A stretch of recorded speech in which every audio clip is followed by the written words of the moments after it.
picked up the load for the weight and then oversized it, put in thicker tubes and gusseted it out, so I'm plenty strong for the weight this way.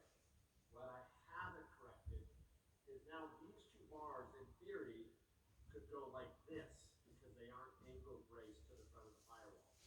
Now, the way to stop that is either put them back in, which I don't want, I like the visibility, or I need to get the top of the airframe here to not be able to move. Now, because it's already got this knee brace right here, this bar and this bar are locked together, so they can't adjust like this with the movement of the wing side to side. I won't get flex here. But I don't have a good job between this bar and this bar to tie it back. This part of the frame also doesn't have any kind of an X brace. Like I have nothing coming from here down or here down to stop this part of the frame from leaning side to side. So by eliminating this, I need to correct it and put it somewhere else. So the way I'm going to do that is I've got this knee brace here. I'm going to add two more bars that come from here, come back and tie into these corners. And now all of this will act like a giant laid down unilateral truss.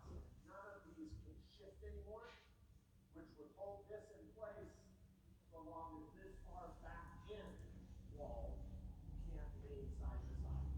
So as long as I bring all this and create one giant truss out of the top of the frame, come back to this back wall. This back wall is already braced out with X braces, so the side at this bulkhead can no longer lean side to side because it's X brace. So it's locked, and now an X brace or a unilateral truss all the way to the windshield, and it can no longer move. So I've got to add those supports in here so that I can eliminate and keep that windshield out. So I'm going to add that in. I also took out a bar right through here. There's never a bar on this side anyway, but when you take out one, you can't just take it out and assume that's good enough. That's actually designed for an impact. If you were to, heaven forbid, put this over on the hose or hit really hard into something, we would want that to not come in and crush you. And so if there's one bar, at least what will happen, and unfortunately I've seen this on aircraft recoveries I've been on in search and rescue, where the cub hits straight in.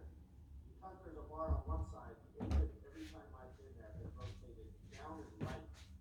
So it's kind of crushed this side and absorbed some of that energy by having that bar there. I want that bar gone for visibility, so I can't just remove it.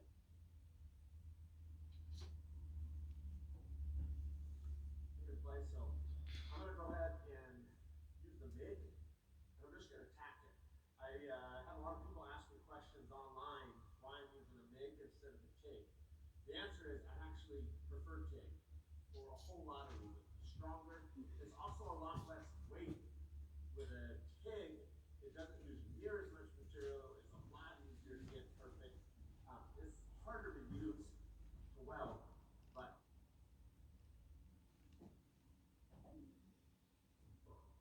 that's why I'm using a MIG, is just to tack it. When I'm all done with the entire plane and we're ready to